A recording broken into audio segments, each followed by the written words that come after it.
혹시 여기에서 좀 벗어나서 신제품을 찾을 수 있는 그런 논리적인 사고를 하는 엠군님만의 방법이 있으신가요? 엔터탑에서 사람들이 좀 돈을 많이 버는 케이스가 찾기랑 찾기인 것 같아요. 안녕하세요. 오느라 고생하셨습니다. 누구십니까? 저는 용이라고 합니다. 용이요? 예. 네, 들어오시죠. 네. 일단 뭐 하시는 분인지, 어떤 일을 하시는지 간단히 설명 네, 부탁드릴게요. 저는 네이버와 쿠팡에서 네. 지금 판매를 하고 있는 사람입니다. 얼마나 되셨죠? 2019년 대충 말부터였으니까 네. 이제 3년이 되어 갔네요. 3년 정도 됐고. 네. 그리고 그전에는 어떤 일을 하셨어요? 그전에는 제가 학교를 다니고 있었거든요. 네. 그래서 3학년 이제 올라가는 시점에서 휴학을 하고 왔습니다. 네, 그러시고. 지금 수익은 어느 정도 되는지 알 수 있을까요? 계속해서 이렇게 좀 실패를 거듭을 하다가 네. 이제서야 좀 월천을 목전에 두고 있습니다. 지금 핸드폰으로 간단히 판매되는 것만 네. 보여주시면 좋을 것 같아요. 알겠습니다. 경산액은 네. 평소보다 한 3분의 1 정도 되는데 이 정도 나오고 네, 있습니다. 네, 충분할 것 같습니다. 네. 오늘 주로 고민되는 거나 네. 컨설팅 요청할 내용은 어떤 게 될까요? 일단 평소에 그 강의에서 말씀하시는 네. 그 RCS PM에 대해서 네. 그 중에서도 저희가 가장 약한 채널 부분하고 그리고 약간의 R 부분하고 M 부분에 대해서 질문이 네. 있어서 왔습니다. 명확하네요. 네. 네, 알겠습니다. 그럼 저쪽으로 와서 컨설팅 진행하도록 하겠습니다.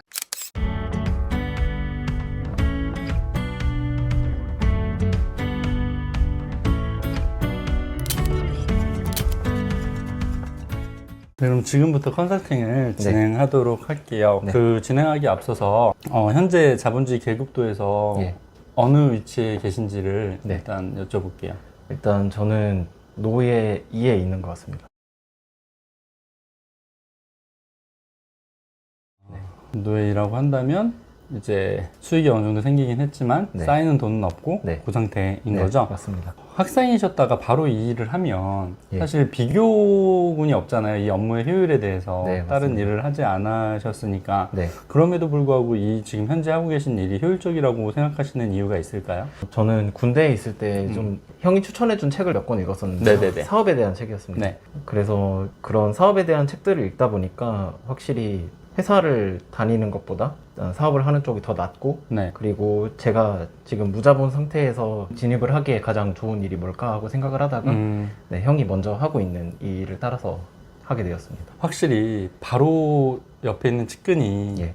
그 추천해주는 거는 뭐 유튜브나 책에서 추천해주는 거랑 다른 것 같아요. 네, 맞습니다. 네, 그리고 주변에 누가 잘된 사람들이 있으면 좀 더 확신을 갖게 되니까 네. 그런 면도 있는 것 같습니다. 질문 주시죠. 네, 알겠습니다. 일단 말씀드렸듯이 R과 C와 M에 대해서 질문을 드릴 건데요. 네, 요거는 근데 이제 보시는 구독자분들은 그걸 네. 모르실 수 있으니까 간단하게 설명을 좀 해주실까요? 네. R은 제가 가지고 있는 자원, 리소스고요. 네네네. 네, 채널은 제가 저를 포함해서 제 제품을 사람들한테 알릴 수 있는 그쵸. 채널이죠. 네, 그리고 M은 말 그대로 제 멘탈입니다. 맞아요. 네. 요즘 멘탈이 네. 나가서 일을 안 하는 사람들이 꽤 있어요. 멘탈도 중요해요. 부연 설명 좀 드리면 네. 원래 제가 이제 말하는 RCS 개념 리소스에는 본인도 포함돼요.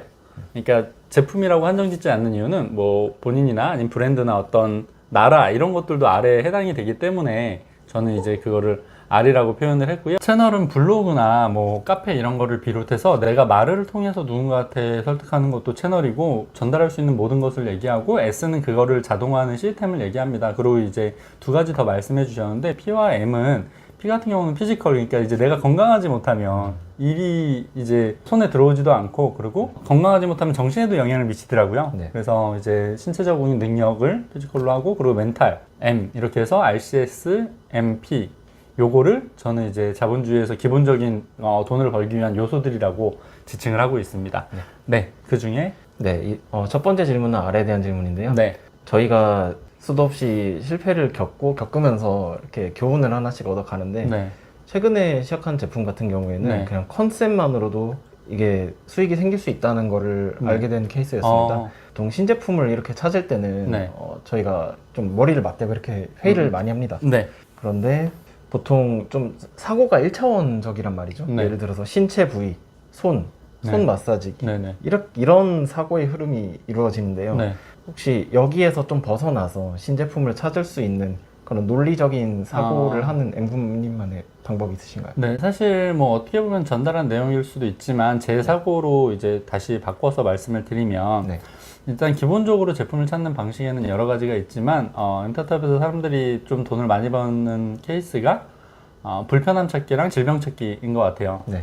이제 편리하지 못한 부분, 내가 이거를 쓰면 편리하겠다라고 생각되는 부분을 찾아서 내 일상에서 찾아서 파는 거랑, 그리고 질병 같은 경우는 결핍이 강하니까 네. 이제 워낙 이미 수요도 많고 네. 그리고 우리는 설득력이 높으니까 기존에 설득력 없는 것들 위로 올라갈 수 있는 방법이잖아요. 네. 이 두 가지가 주된 그런 찾는 방법인데, 저는 여기서 이제 한 단계 더 들어가서 질병 쪽으로 보지 말고 그냥 사람들의 어떤 결핍과 욕심 쪽을 보는 게 되게 중요하다고 봐요. 그래서 인간이 갖고 있는 기본적인 욕심들이 있잖아요. 잘나 보이고 예뻐 보이고 싶고 뭐 키 커 보이고 싶고 뭐 날씬해 보이고 싶고 이런 거. 여기서 기반해서 R은 아무거나 가져와도 된다는 생각이거든요. 네. 뭐 예를 들면 키 커 보이는 어떤 제품들이 되게 많잖아요. 예. 뭐가 있을까요? 깔창이죠. 네, 쓰시나요? 안 씁니다. 오, 다들 안 쓴다고 하시더라고요. 저는 그런 느낌으로 가는 게 좋을 것 같아요. 이제 뭐 키 크는 것들 중에 제품이 뻔한 것들이 많잖아요. 근데 우리는 뻔하지 않은 거를 다른 쪽 제품에서 가져와서 하는 것들이 있겠죠. 지금 제가 얼핏 생각하기로는 키 크는 것들이 뭐 말씀하신 깔창이나 아니면 키높이 신발 이런 거, 네. 아니면 또 뭐가 있을까? 자세 교정 용품들? 뭐 오다리 교정기? 뭐 이런 것들도 키 크는 거에 좀 일환될 수 있겠죠. 네. 뭐 그리고 허리 교정기 이런 것들도 키가 커질 수 있을 텐데, 뭐 이런 속설이 있잖아요. 필라테스를 하면 키가 좀 커진다. 네. 그래서 그런 것들을 가져와서 키 크는 용도로 파는 거죠. 그러니까 원래는 키 크는 용도가 아니었던 건데도 네. 키 크는 용도로 하면 키 크는 거에 대한 욕구가 너무 높으니까 이제 가치성이 부여돼서 저는 판매가 좀 될 수 있다고 생각하거든요. 네. 높은 가격에도. 근데 이제 그거를 대부분 어설프게 하려다 보니까 사고의 깊이가 얕고 쓰여 있는 거에서 그냥 대충 비슷한 걸로 퉁치려고 하는 거다 보니까 대부분 메이드를 잘 못 시켜요. 네, 맞습니다. 대충 그냥 느낌만 내는 정도? 네. 근데 그거를 정말 논문 찾아와가지고 이제 그런 것들 넣고 막 이러면서 정말 설득력을 강하게 하면 그 관여도가 맞게 돼요. 그 키 크고 싶은 강한 욕구의 사람들이 거기에 붙게 돼요. 네. 그러니까 대충 해소하고 싶은 게 깔창과 뭐 키높이 신발인데, 네. 정말 키 크고 싶은 사람들, 3cm 큰다면 1, 2억 낼 수 있고 자기는 1년 정도 누워있어도 된다 이런 사람들 있거든요. 키 크는 수술하는 사람들. 네. 그 사람들을 위해서 제대로 된 50만 원짜리, 60만 원짜리 제품을 가져올 수 있느냐. 그게 전동 뭐 교정기라 이런 게 있다면 네. 아마 저는 팔릴 것 같거든요. 근데 그게 아니라 대부분 그냥 교정기라고 하면 다리 묶어놓고 자라고 하고 이런 거 하잖아요. 네. 그 관여도가 안 맞다는 거죠. 키 크고 싶은 그 열망과 대충 해소하는 거죠. 대충 어차피 이거는 하나만 하니까. 네. 그런 거 말고 좀 그 관여도에 맞는 거를 가져와서 하면 네. 이게 안 팔릴 수가 있을까요? 저는 안 팔릴 수 없다고 생각하는데. 그럼 그 사고의 깊이는 네. 어떻게 하면 얻을 수 있는 걸까요? 책을 읽고 내가 그거를 체득할 수 있는 사람이면 네. 저는 책도 추천하고요. 그것보다 좀 더 저는 추천하는 거는 유튜브에 내가 먼저 갔던 길을 간 사람들의 네. 인터뷰 같은 게 저는 되게 도움이 됐던 것 같아요. 네. 그래서 그런 걸 통해서 사고의 깊이를 조금씩 늘려가려는 노력을 하셔야 된다고 생각을 합니다. 뭐 예를 들어서 만약에 내가 만난 사람 중에 네. 뭐 저는 사람을 많이 만나진 않아서 유튜브로 많이 찾아보는데 키 작은 사람들이 있을 수 있잖아요. 네. 160인 남자는 어떤 생각을 갖고 살까? 그럼 내가 제품 팔 때 그건 통찰력으로 발휘할 수 있는 거잖아요. 네, 그렇죠. 근데 유튜브에 검색하면 요즘 키장남 이런 것들 콘텐츠 너무 많아요. 네, 맞습니다. 그들이 무슨 생각으로 여자를 만나지 못하는 거, 혹은 학창 시절에 누구한테 맞아가지고 겪고 있는 자격지심, 뭐 피해의식 이런 게 다 고스란히 녹아져 있어요. 네. 저는 그럼 그걸 보면서 저들이 살았던 세상은 내가 살았던 세상이랑 다르구나. 저들한테 필요한 어떤 알은 이런 것들이 있겠구나. 저들은 이런 것들이 정말 실존한다면, 네. 이런 알이 존재한다면 1,000만 원이어도 사겠구나. 그럼 내가 이런 알들을 정말 제대로 기능할 수 있는 알을 찾을 수 있느냐, 내 능력이. 만약에 없다면 다른 걸 가져온 다음에 그 책임감을 느끼고 그 알을 발전시켜 나가는 그런 모습이 필요한 거죠. 네. 네, 그런 식으로 가져가는 게 좀 수월하게 남들이랑 다르게 네. 파는 방식이고, 이제 남들처럼 파는 거는 그냥 수요 있는 곳에 들어가서 좀 다른 척 하는 거? 그게 일반적인 거고, 좀 더 크게 본인의 깜냥을 좀 크게 생각한다면 좀 전에 말씀드린 방식으로 찾아보시는 게 도움이 되실 거라고 생각합니다. 결국에 타인의 경험에서 뺏어와야 하는 거군요. 그게 이제 우리가 인생을 좀 더 압축해서 살 수 있는 방법이죠. 네, 알겠습니다. 네. 두 번째 질문 드리면 될까요? 네. 일단 제가 판매하고 있는 제품의 타겟의 규모가 네. 몇십만 명 수준이고요. 네. 그리고 게다가 명확하기까지 합니다. 네. 저희는 채널보다는 설득력에 자신이 있는 편이고요. 네. 네, 그래서 모으는 데 있어서 좀 고민이 많은데 네. 저희가 일일 트래픽을 1000 정도를 받고 싶습니다. 키워드 잡는 거나 내부 물길이나 네. 뭐 그런 거 외에 할 수 있는 게 어떤 게 있을까요? 이제 일일 트래픽 1000이라고 하면 네. 우리가 최종 구매 플랫폼에 유입을 1000명 받고 싶다고 말씀을 하신 거거든요. 네, 그래서 맞습니다. 이제 모르시는 분들도 있으시니까 1000명 정도 받으면 구매 전환율이 그래도 한 10% 정도 되나요? 네, 맞습니다. 10% 정도 돼요? 넘습니다. 오, 설득력이 세네요. 근데 어쩌면 그거는 잘 못 모아서 그런 걸 수도 있어요. 네, 맞습니다. 진짜 많이 모으면 그건 퍼센트가 떨어질 수밖에 없거든요. 그래서 네. 지금은 되게 접속 지점 가깝게 네. 해가지고 잘 모으고 계신 거라고 생각이 들고요. 네. 이 상태에서 이 구매 전환율을 유지하면서 모으고 싶다는 거예요? 네, 맞습니다. 아니면 불특정 다수를 일단 때려박고 싶다는 거예요? 이건 다른 얘기잖아요. 그것보다는 무조건 설득력이 기반이 된 상태에서 모으고 싶다는 너무 그러면 욕심일까요? 이제 사실 저는 그게 좋아요. 왜냐면 잘 걸러야 되거든요. 왜냐면 쓸데없는 사람들이 많이 들어오면 노이즈만 많이 생겨요. 네. 악성 CS가 생길 수도 있고. 네.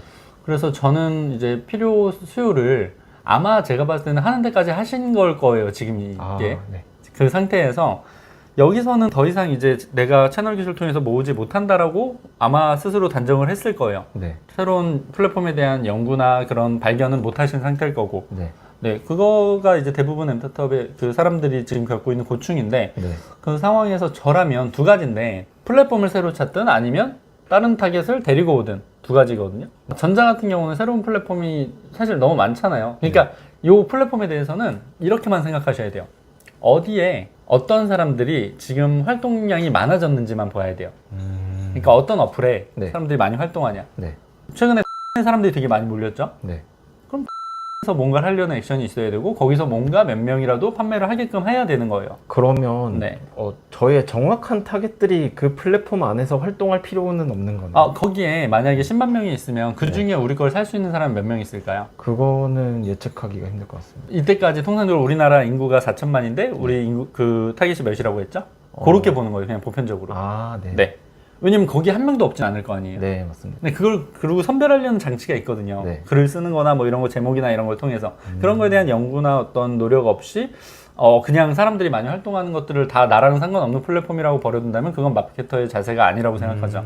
네. 네, 그래서 그렇게 하시는 게 저는 필요하다고 생각을 하고요. 네. 그리고 두 번째는 타겟을 바꾸면 플랫폼이 그대로인 상태에서도 데려올 수 있거든요. 뭐 제가 이제 제품을 모르기 때문에 다른 걸로 예시를 들면 네.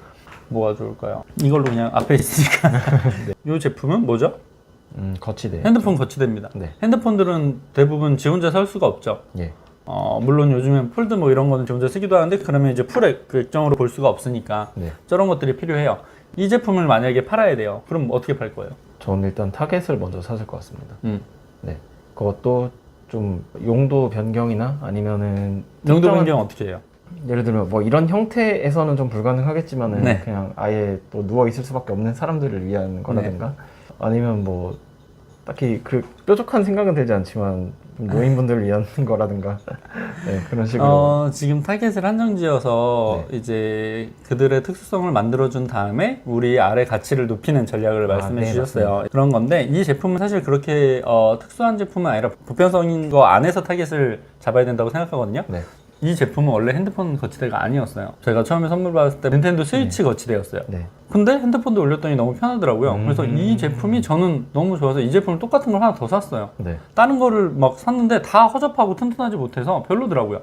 그러면 지금 닌텐도 스위치에서 핸드폰 거치대로 하는데 또 여기에 뭘 거치할 수 있을까 생각해 보는 거죠. 여기 그냥 올려놓기만 하면 되는 거잖아요. 네. 그러면 타겟이 확장되고 거기에 맞는 우리의 그 차별화만 넣으면 돼요. 네. 이제 뭐 이거가 대부분 이제 이 무게를 측정해야 되는데 저는 사람들이 왜 이런 걸 팔면서도 제대로 못 파는지 모르겠어요. 거치대는 네. 가벼우면 좋나요? 무거우면 좋나요? 가벼우면 좋지 않나요? 왜요? 가벼우면 좋다는 거는 휴대성에 필요한 거잖아요. 안정감은 무거운 게 좋아요. 네, 안정감. 근데 이거 말고 제가 샀다가 몇 개 버린 것들은 가벼워요. 뭔가 좀 이렇게 그 대부분 제가 쓰는 게 노트 울트라니까 좀 무겁거든요. 네. 근데 좀 약간 이렇게 그 쓰러진다거나 뭐 이런 일들이 발생되더라고요. 저는 그러면 이렇게 해서 여기 무게를 할 것 같아요. 거치대 300g 미만의 네. 그런 거치대는 무게가 적어서 안정감을 느낄 수 없습니다. 무게를 확인하고 구매하세요. 네. 거치대 중 가장 중요한 기준은 무게입니다. 뭐 이렇게 해서 좀 팔거나. 근데 제대로 이런 거를 뭐 파는 분들은 대부분 유통하는 사람들이거나 제조하는 사람들이어서 그런지 아니 밴더여서 그런지 판매 페이지가 다 별로예요. 그래서 저는 일단 첫 번째로 타겟을 넓히고 여기다 올려놓을 수 있는 거는 다 그냥 그 타겟까지 빼서요. 뺏을 수 있는 것들을 많이 떠올릴 수 있죠. 거치할 수 있는 거라고 한다면 이게 이제 핸드폰 거치대도 되지만 그것도 되잖아요. 큰 거 패드 거치대. 아, 네. 네, 패드 거치대는 진짜로 무게감이 좀 있어야 돼요. 거치대가. 그렇죠. 네. 아니면 지탱 자체가 안 되니까. 네. 뭐 거기도 빼서 되고 이렇게 넓힐 수 있다는 거죠. 그럼 우리 R이 갖고 있는 어떤 그런 기본적인 기능이 어떤 타깃까지 뺏을 수 있는지를 고려해야 돼요. 근데 그게 내 설득력이 있을 때만 뺏을 수 있어요. 설득력이라 한다면 후기가 어느 정도 쌓여야 되고 판매 페이지의 설득력이 좀 높아야 되는 거죠. 후기도 없고 뭐 판매 페이지에 그 설득력도 없는데 다른 타깃을 데려오려고 하면 당연히 망하죠. 네. 그래서 그런 것들을 한 다음에 포인트 잡아서 프레임 분리하고 내 거 빼고 나머지는 다 쓰레기 뭐 그런 걸로 이제 프레임 분리하고 이제 쓰레기라고 타깃 페이지에 쓰는 게 아니라 그렇게 분리를 한다는 거죠. 네. 뭐 그렇게 한 다음에 이제 팔면 제가 봤을 때는 그 두 가지에 대한 시도가 제가 봤을 때는 둘 다 없지 않았을까 싶거든요. 아, 네, 맞습니다. 타겟을 확장하거나 플랫폼을 확장하거나 네. 이 둘 다 시도를 안 하면 사실 거기 고인물에서는 기존 수요를 나눠 먹는 거 외에는 더 이상 할 수 있는 건 없죠.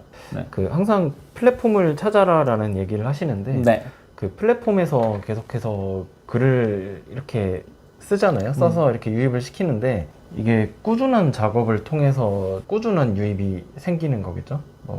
그건 플랫폼마다 좀 다른데 네. 각 플랫폼마다 그 지속성과 단발성 이런 거는 분류가 다르기 때문에 네. 우리가 새로운 플랫폼을 이해할 때도 그거를 분류해놔야죠. 아. 단발성 플랫폼, 여기는 지속성 플랫폼 이런 거. 아, 네. 이해했습니다. 어쩌면 비용을 들여서 지속성이 있는 플랫폼이 우리한테는 좀 더 수월하고 가치성이 높기도 해요. 네, 맞습니다. 우리가 돈 쓰는 걸 무조건 반대하기보다는 오히려 우리의 에너지가 더 비용이 높기 때문에 네. 계속 지속해서 발행을 다시 해야 되는 것보다는 그냥 한번 발행하고 돈이 들더라도 쭉 유지되는 게 편할 수도 있죠.